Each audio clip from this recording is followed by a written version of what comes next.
أعوذ بالله من الشيطان الرجيم. بسم الله الرحمن الرحيم. السلام علیکم ورحمۃ اللہ وبرکاتہ۔ محترم سامعین، بات چل رہی تھی تعوذ کے بارے میں، یعنی استعاذہ، اعوذ باللہ من الشیطان الرجیم۔ جیسا کہ ارشاد باری تعالیٰ ہے، فَإِذَا قَرَأْتَ الْقُرْآنَ فَاسْتَعِذْ بِاللَّهِ مِنَ الشَّيْطَانِ الرَّجِيمِ، یعنی جب تم قرآن کی تلاوت کرو تو اللہ سے پناہ مانگو شیطان مردود کے شر سے۔ تو لہٰذا تعوذ کی مشروعیت ہمیں اس آیت سے معلوم ہوئی۔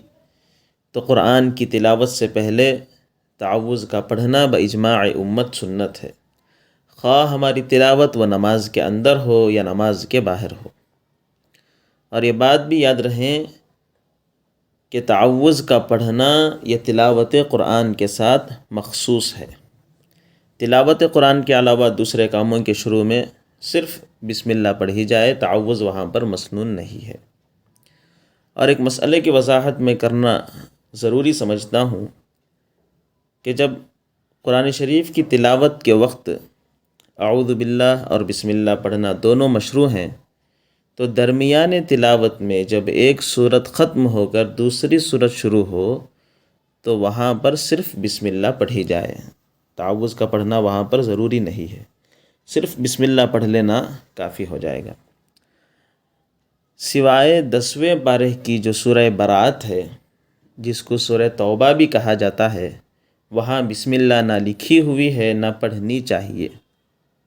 البتہ سورہ برات یعنی سورہ توبہ ہی سے تلاوت قرآن کا آغاز کر رہے ہیں، تو اس وقت عام طریقے کے موافق سورہ برات کے شروع میں بھی اعوذ باللہ اور بسم اللہ پڑھ لینا چاہیے۔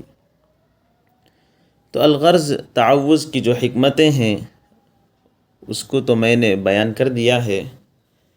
اب ہم سمجھتے ہیں کہ تسمیہ کے اندر اللہ نے کیا کیا حکمتیں پوشیدہ رکھی۔ تو یہ بات اچھی طرح سے سمجھ لیں کہ تلاوت قرآن ہو یا کوئی بھی نیک عمل، اعوذ باللہ پڑھ کر محض شیطانی وساوس اور اس کے رکاوٹ سے پناہ مانگنا کافی نہیں ہے، جب تک کہ اللہ کی رحمت و شفقت اور اس کی توفیق بھی شامل حال نہ ہو۔ یعنی اللہ کا فضل بھی جب تک کسی عمل کے ساتھ شامل حال نہ ہو، اللہ کا فضل نہ ہو، اس وقت تک وہ عمل کامیاب نہیں ہو سکتا ہے۔ اسی لیے کہتے ہیں کہ جو آدمی محنت بھی کرتا ہے اور اللہ پر بھروسہ بھی کرتا ہے، اللہ تعالیٰ اور اللہ سے مانگتا بھی ہے، تو اللہ تعالیٰ اس کی محنت کو قبول بھی فرماتے ہیں اور اس پر اللہ تعالیٰ اپنا فضل بھی فرماتے ہیں۔ اگر کوئی آدمی صرف محنت کرتا ہو اور اللہ سے نہ مانگتا ہو، نہ اللہ سے امید رکھتا ہو، تو اس کی محنت اس کے لیے کافی نہیں ہوگی۔ تو الغرض اسی بات کے لیے، یعنی ہر کام میں شیطانی وسوسوں کے رکاوٹ کے ساتھ ضروری ہے کہ ہمارے ساتھ اللہ کی مدد بھی شامل حال ہو۔ تو اسی وجہ سے تلاوت قرآن سے پہلے اور تعوذ کے بعد میں بسم اللہ پڑھنے کی ہدایت فرمائی گئی ہے۔ اور حضور اقدس صلی اللہ علیہ وسلم نے بسم اللہ کی اہمیت اور اس کی تاثیر کا اظہار فرماتے ہوئے فرمایا ہے، کل امر ذی بال لا یبدأ فیہ ببسم اللہ فہو ابتر، یعنی ہر اہم کام جو اللہ کے نام سے یعنی بسم اللہ الرحمن الرحیم یا بسم اللہ سے شروع نہ کیا جائے وہ بے برکت رہتا ہے۔ اور ایام جاہلیت میں عربوں کی یہ عادت رہی ہے کہ وہ اپنے کاموں کو بتوں کے نام سے شروع کیا کرتے تھے۔ تو ایک تو حدیث ہے کہ اللہ کے نبی فرماتے ہیں، کل امر ذی بال لا یبدأ فیہ ببسم اللہ فہو ابتر۔ تو اس سے یہ معلوم ہوا کہ اگر ہمارا کام مکمل ہونا ہے، اس کام کی اگر ہم تکمیل چاہتے ہیں اور اللہ کی مدد اس میں شامل حال ہو، تو ہمارے لیے ضروری ہے کہ ہم تعوذ کے ساتھ تسمیہ کا بھی اہتمام کریں۔ تو عربوں کی جو عادت تھی کہ اپنے کاموں کو بتوں کے نام سے شروع کیا کرتے تھے، اس رسم جاہلیت کو مٹانے کے لیے قرآن مجید کی جو سب سے پہلی آیت ہے، اس طرح اللہ تعالیٰ انسانوں سے کلام فرماتے ہیں کہ جب سید الملائکہ حضرت جبرائیل علیہ السلام جناب محمد الرسول اللہ صلی اللہ علیہ وسلم کے پاس پہلی وحی لے کر آئے ہیں، جس سے قرآن کریم کو اللہ کے نام سے شروع کرنے کا جس آیت کے اندر ہمیں حکم ہے، چنانچہ ارشاد باری تعالیٰ ہے اقرأ بسم ربک الذی خلق خلق الانسان من علق، جس کا ترجمہ یہ ہے کہ اے نبی جی آپ پڑھیے اپنے پروردگار کے نام سے، اپنے پروردگار کے نام کے ساتھ آپ پڑھیے جس نے سب کو پیدا کیا۔ تو لہٰذا اللہ رب العزت نے ایام جاہلیت کے عربوں کی اس عادت کو اپنے قرآن کریم کے سب سے پہلے اس وحی کے ذریعے سے اللہ نے ان کی اس رسم کو مٹایا ہے۔ اور یہ بات بھی ذہن نشین کر لیں کہ بسم اللہ الرحمن الرحیم قرآن مجید میں سورہ نمل میں آیت کا جز ہے اور ہر دو سورتوں کے درمیان مستقل آیت ہے، اس لیے اس کا احترام قرآن مجید ہی کی طرح واجب ہے، اس کو بے وضو ہاتھ لگانا جائز نہیں ہے، اور جنابت یا حیض و نفاس کی حالت میں اس کو بطور تلاوت پڑھنا بھی پاک ہونے سے پہلے جائز نہیں۔ ہاں کسی کام کے شروع میں جیسے روزمرہ کے ہمارے کام ہوتے ہیں کھانے پینے سے متعلق، ایسے کاموں کے شروع میں بطور دعا کے پڑھنا ہر حال میں جائز ہے۔ جس طرح ہم کوئی بھی اچھا کام شروع کر رہے ہوں تو ضروری ہے کہ وہ کام اپنے پائے تکمیل کو پہنچے، مکمل ہو بغیر کسی رکاوٹ کے، اور اکثر جو رکاوٹیں کسی اچھے کام میں ہوتی ہے یا تو وہ شیطانی وسوسوں کی وجہ سے ہوتی ہے یا اپنی نفسانی خواہشات وغیرہ کی وجہ سے ہوتی ہے۔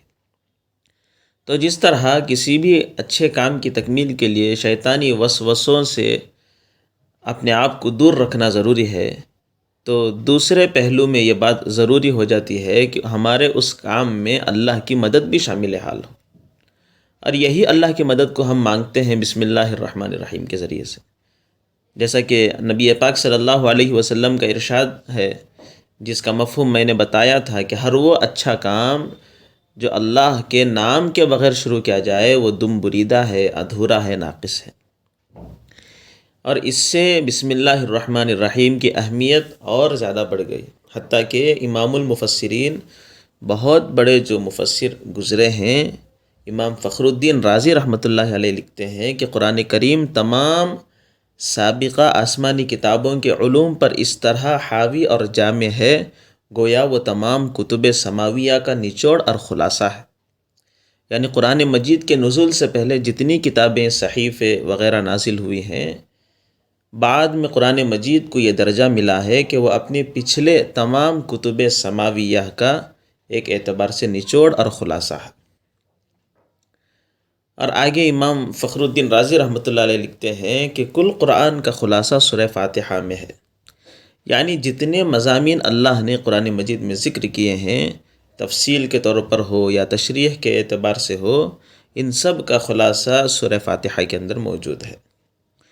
اور آگے فرماتے ہیں کہ سورہ فاتحہ کا خلاصہ بسم اللہ الرحمن الرحیم میں ہے، اور آگے اس سے بھی کمال اعجاز یہ ہے کہ پوری بسم اللہ کا خلاصہ بسم اللہ کے ابتدائی حرف یعنی با کے اندر موجود ہے۔ لفظ با جو بسم اللہ کے شروع میں ہے اس کے اندر موجود ہے، اور اس طرح کے مفسرین کے قول کے مطابق اس با کے جو معنی ہیں، یعنی با کے جو مطلق معنی آتے ہیں وہ ملانے کے آتے ہیں، یعنی ملانا، قریب کرنا وغیرہ۔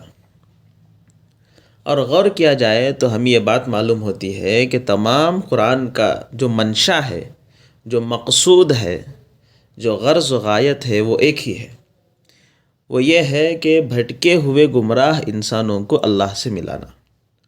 اللہ سے دور جو انسان ہے، اللہ کی محبت سے جو دور ہے، اللہ کی اطاعت سے جو دور ہے، اللہ کی فرما برداری سے جو دور ہیں، ان سب لوگوں کو اللہ سے قریب کرنا. اور یہی با کے بھی معنی ہے، یعنی ایک دوسرے کو ملانا. تو میں آگے بیان کرتا چلوں کہ بسم اللہ میں جو اللہ کا جو نام ہے، یہ اللہ اس ذات واجب الوجود کا نام ہے جو یکتا ہے، اکیلا ہے، بے مثال ہے، جس کا کوئی شریک نہیں ہے. اللہ الصمد، قل هو اللہ احد اللہ الصمد، جس کو اللہ فرماتے ہیں قرآن مجید میں. تو یہ جو اللہ کا نام ہے، یہ اس ذات واجب الوجود کا نام ہے. اللہ اس ذات واجب الوجود کا نام ہے جو یکتا اور بے مثال ہے، اور تمام صفات کمال کا جامع ہے، اور ہر قسم کے عیب و نقص سے پاک و منزہ ہے. اور یہ اللہ جو نام ہے، یہ اللہ کے ناموں میں سے سب سے بڑا اور سب سے جامع نام ہے.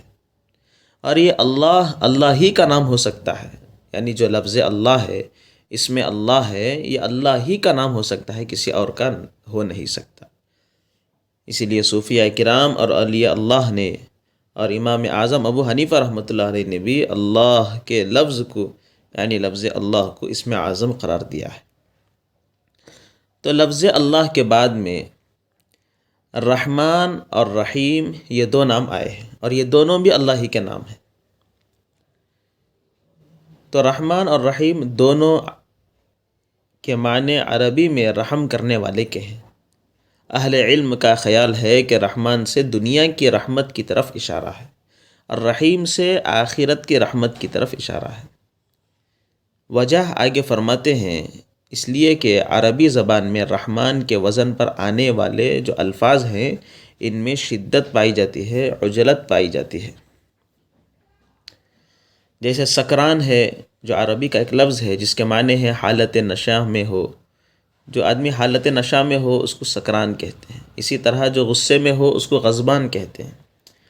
تو ظاہر ہے کہ غصہ اور نشہ یہ ایسی کیفیتیں ہوتی ہیں جو ایک دم شدید اپنی پوری شدت کے ساتھ طاری ہوتی ہیں، لیکن بہت جلد ہی اس کا اثر ختم ہو جاتا ہے. یہی حال دنیا میں اللہ کی رحمتوں کا ہے کہ یہ رحمت شدید ہے، اپنی شدت کے ساتھ ہے، جو مومن پر بھی ظاہر ہے اور کافر پر بھی ظاہر ہے. یعنی اللہ کی رحمت کا جو ظہور ہمیں نظر آتا ہے، یہ مومن پر بھی نظر آتا ہے، یہ کافر پر بھی. چاہے کوئی مومن ہو یا کافر ہو، مومن میں بھی جو فرما بردار ہو یا نافرمان ہو، سب پر رحمت خداوندی کا سایہ موجود ہے. لیکن جیسے ہی آدمی مرتا ہے، مرنے کے ساتھ ہی یہ رحمت کی چادر اٹھا لی جاتی ہے. اس طرح علماء کا کہنا ہے. اور مرنے کے بعد ہر ایک کے ساتھ اس کے عمل کے مطابق اس کے ساتھ معاملہ ہوگا. اور جو دوسرا اللہ کا نام رحیم ہے، اگر ہم غور کرتے ہیں تو رحیم کے وزن پر جو عربی میں الفاظ آتے ہیں، جیسے جمیل ہے، خوبصورت آدمی کو کہتے ہیں، کریم ہے، کسی شریف آدمی کو کہتے ہیں، تو رحیم کے وزن پر آنے والے جو الفاظ ہوتے ہیں ان میں اکثر دوام اور پائیداری کی صفت پائی جاتی ہے. تو لہٰذا وہ خوش نصیب لوگ جو آخرت میں اللہ کی رحمت کے مستحق ہوں گے، گویا ان کو اللہ کی اس رحیمی ذات سے ان کو رحمت ملے گی. اور علماء فرماتے ہیں کہ بسم اللہ الرحمن الرحیم میں جو اللہ کے نام کے بعد میں اللہ کا جو دوسرا نام الرحمن ذکر کیا ہے، اور تیسرا جو رحیم ہے، تو رحمان سے مراد دنیاوی رحمت کی طرف اشارہ ہے، اور رحیم سے مراد آخرت کی نا ختم ہونے والی رحمت کی طرف اشارہ ہے. اللہ سے دعا ہے کہ اللہ تعالی ہم پر اپنے رحم و کرم کا معاملہ فرمائے. السلام علیکم ورحمۃ اللہ وبرکاتہ. إن هذا القرآن يهدي للتي هي أقوم ويبشر المؤمنين الذين يعملون الصالحات أن لهم أجرا كبيرا.